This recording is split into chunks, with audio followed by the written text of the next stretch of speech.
Kurt Cobain's guitar tone was raw, jagged, and full of emotion, a sound that defined grunge and rewrote the rules of rock. But behind that chaotic roar was a surprisingly structured setup. At the heart of it all was his 1991 Fender Mustang.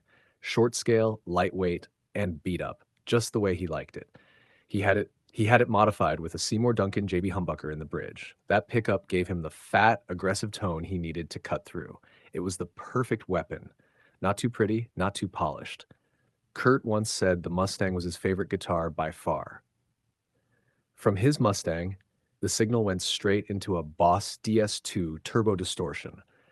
Kurt cranked the distortion knob to 2 or 3 o'clock, uh, kept the tone around 2 o'clock, and always used turbo mode 2 for extra aggression. Then came the Tech 21 SansAmp Classic. Kurt didn't mess much with presets. He kept the drive and presence high around 2 o'clock, bass and treble slightly under noon, and used the Marshall-style voicing switches for a tight, punchy tone.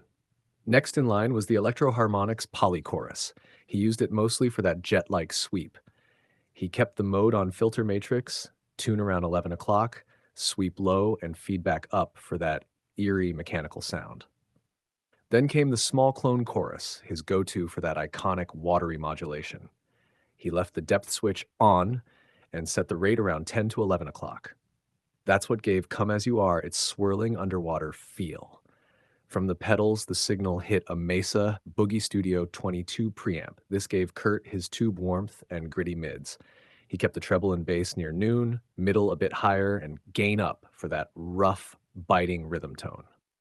Then the signal went into a Crest 48-1 power amp, a brutally clean and powerful amp that pumped his sound full force.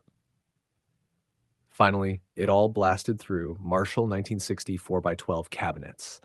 No modeling, no digital tricks, just raw analog power. This entire chain gave Kurt total control, or total chaos, depending on the moment.